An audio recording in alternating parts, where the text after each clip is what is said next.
Before we begin, make sure to subscribe to True Crime Case Files and press the notification bell so you never miss our latest true crime investigations, unsolved mysteries, and real criminal case stories. Every week, we uncover shocking crimes, hidden evidence, and the disturbing truths behind some of the most infamous cases in history. If you're fascinated by real investigations and mysteries that still haunt investigators today, you're in the right place. Now, dim the lights, set. In the summer of 2021, millions of Americans watched a young couple live out what appeared to be a dream. A converted white van. Open roads. National parks stretching to the horizon. They were 22 years old. They were in love. And they were sharing it all with the world. But social media, by its very nature, is a curated version of reality. It shows us what people choose to share, not what happens when the camera is put down. Within weeks of posting her final photograph, Gabby Petito would be missing. Within a month, she would be gone. And the story of what happened, in the hours and days between those smiling posts, would captivate, horrify, and deeply affect millions of people around the world. This is Case File Number 4. This is the story of Gabby Petito. Gabrielle Venora Petito was born on March 19, 1999, in Long Island, New York. Those who knew her described a young woman of extraordinary warmth, someone whose energy filled a room before she had spoken a single word. She was creative. She was adventurous. And she possessed the kind of optimism that made the people around her feel, genuinely, that anything was possible. From an early age, Gabby was drawn to the outdoors. To nature. To the feeling of open space and the particular kind of freedom that comes with moving through the world and documenting it. Photography became a passion.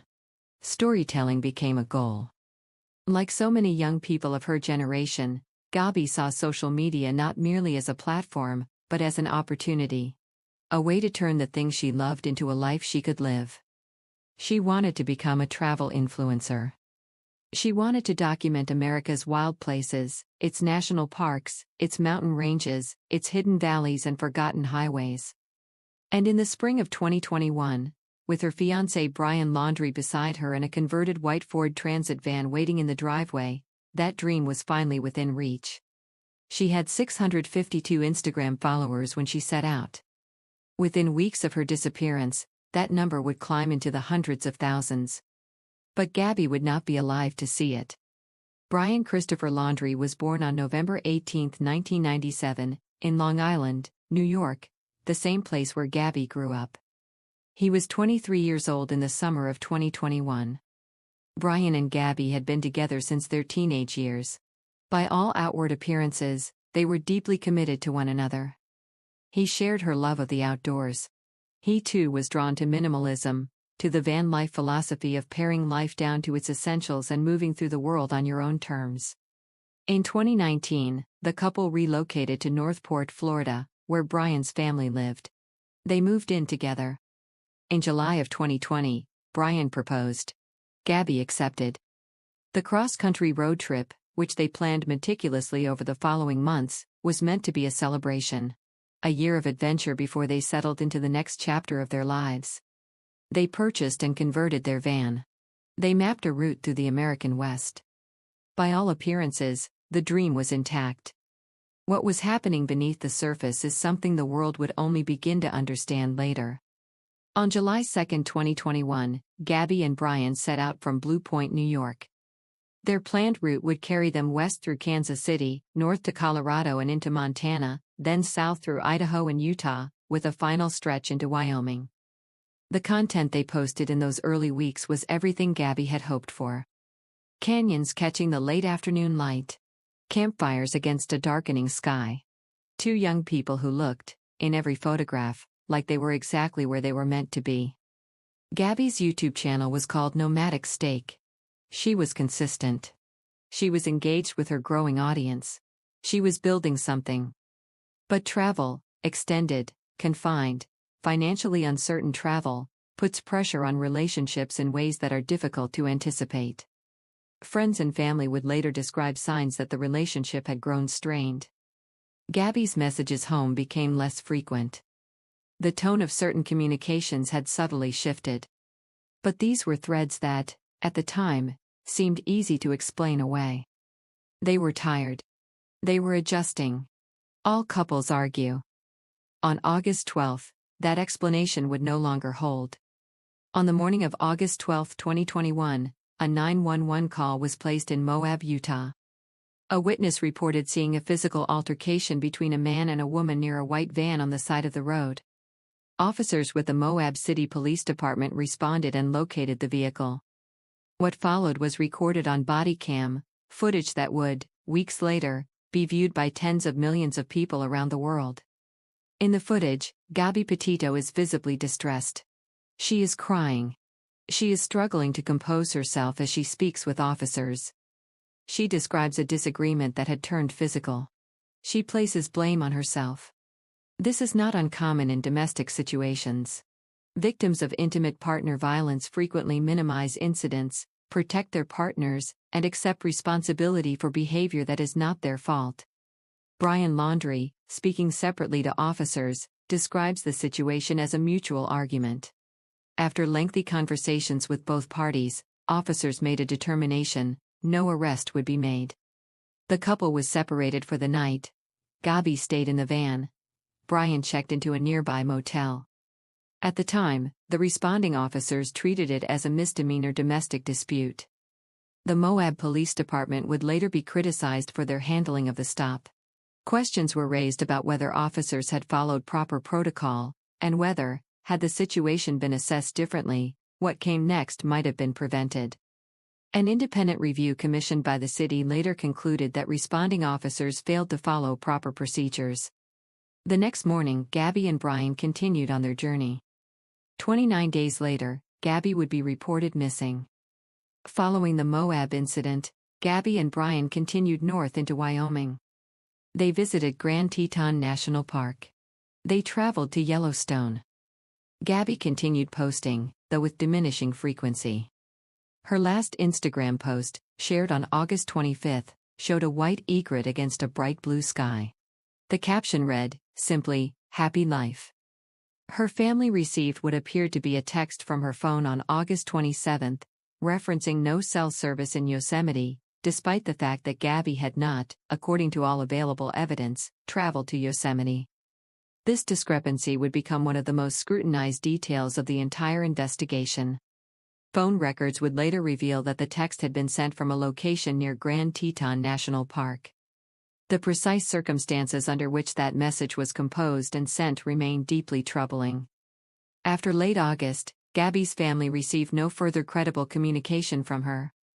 On August 17, Brian Laundrie had purchased a prepaid debit card using cash at a store in Jackson, Wyoming. On September 1, Brian Laundrie arrived home at his family's house in Northport, Florida. He was alone. Gabby was not with him. He said nothing to her family. When Brian Laundrie returned to his parents' home in Northport, Florida on September 1, he was met with silence, at least publicly.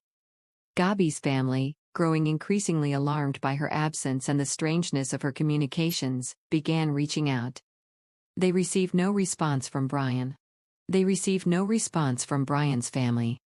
On September 11, 2021, Gabby Petito's family filed a missing person report with the Suffolk County Police Department in New York. Within hours, the story had begun to spread across social media. By the following morning, Gabby's name was trending nationally. Reporters descended on the Laundrie home in Northport. Camera crews lined the street. A lawyer hired by the Laundrie family issued a statement advising that the family would not be commenting. The silence was deafening. As Gabby's family appealed publicly for information, tearful press conferences, desperate social media posts, Brian Laundrie and his parents said nothing. On September 14, the FBI joined the investigation. 3 days later, on September 17, Brian Laundrie was officially named a person of interest. That same day, his family informed investigators that he had left home several days earlier, claiming he was going hiking at the Carlton Reserve, a vast wilderness area near Northport. He had not returned. Now there were two missing persons. The Gabby Petito case was, in many respects, unlike any missing person investigation that had come before it. Social media transformed what would typically be a regional news story into a global collective effort. On TikTok alone, the hashtag Gabby Petito accumulated billions of views within the first 2 weeks. Amateur investigators, known as internet sleuths, began piecing together timelines from public data, geolocation metadata embedded in photographs, license plate sightings, credit card transaction records released by investigators. Reddit threads ran to tens of thousands of comments. Facebook groups formed within hours. Some of this activity was genuinely useful. Some of it was misinformation. And it raised, for the first time, at this scale, serious questions about the ethics of amateur investigation in the age of social media. Then, on September 17, something extraordinary happened. A travel vlogger named Kyle and Jen, reviewing footage they had recorded in late August near Grand Teton National Park, noticed something in the background of a clip. A white van, parked in a remote campsite along Spread Creek Road. They contacted the FBI immediately. Investigators descended on the area. Within 48 hours, search teams had located human remains in a dry creek bed less than half a mile from where the van had been parked in that footage. The discovery was made on September 19, 2021. On September 19, 2021, the Teton County Sheriff's Office confirmed that human remains had been discovered in the Bridger-Teton National Forest near the Spread Creek dispersed camping area. Investigators were careful, in their initial statement, not to confirm an identification. But the world already knew. On September 21, the Teton County coroner confirmed what millions of people had feared. The remains belonged to Gabby Petito. She was 22 years old. The coroner's final determination, released in October 2021, concluded that Gabby Petito had died from manual strangulation. The manner of death: homicide. The missing person case was now a murder investigation. Across the country, and around the world, people who had followed the story paused. Flowers were laid at makeshift memorials. Messages of condolence flooded the family's social media pages. And Gabby's parents, who had spent 3 weeks searching desperately for their daughter, now had to face an answer no parent should ever receive. While the world mourned Gabby Petito, federal investigators turned their full attention to Brian Laundrie. A federal arrest warrant had been issued, not for murder, but for unauthorized use of a debit card belonging to Gabby Petito. A card that had been used after the last confirmed date of Gabby's contact with her family. Brian Laundrie was now a fugitive. The Carlton Reserve, a 25,000-acre expanse of Florida wilderness southwest of Northport, became the primary focus of the search. The terrain was extraordinarily difficult: dense subtropical vegetation, swampland, limited access points. For weeks, despite intensive search operations involving local law enforcement, the FBI, and Florida Fish and Wildlife officers, no trace of Brian Laundrie was found. The silence was maddening. His parents, Christopher and Roberta Laundrie, initially told investigators that Brian had gone to the reserve on September 13 and had not returned. They had, crucially, waited 4 days before reporting him missing. Investigators would later discover evidence suggesting that the family's account of the timeline was inconsistent. As October began, the search appeared to be at an impasse. Then, a discovery that would bring the case to its grim conclusion. On October 20, 2021, investigators searching the Carlton Reserve made a significant discovery. In an area of the reserve that had previously been submerged due to flooding, and which had only recently become accessible, human remains were found alongside personal items belonging to Brian Laundrie. Among those items was a backpack and a notebook. After forensic analysis, the Sarasota County Medical Examiner confirmed that the remains were those of Brian Christopher Laundrie. The cause of death was determined to be a self-inflicted gunshot wound. On November 19, 2021, the FBI issued a summary of their findings. Investigators stated that the notebook recovered from the scene contained written statements in which Brian Laundrie admitted responsibility for Gabby Petito's death. The statement from the FBI confirmed that Brian Laundrie had acted alone. With that, the formal investigation, at least in terms of identifying the perpetrator, was closed. But for Gabby's family, for the thousands of investigators who had dedicated weeks to the search, and for the millions who had followed every development, closure was not so simple. A case can be closed. Grief cannot. The Gabby Petito case generated a level of media attention that was, by any measure, extraordinary. And with that attention came a necessary and overdue conversation.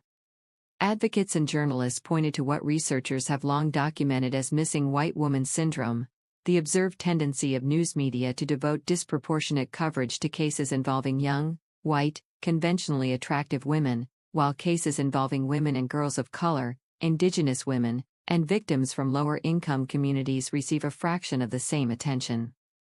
The data supports this critique. In 2021 alone, according to the National Crime Information Center, more than 500,000 missing person cases were filed in the United States. A significant proportion of those cases involved people of color. Many received little to no national coverage. This is not a simple problem.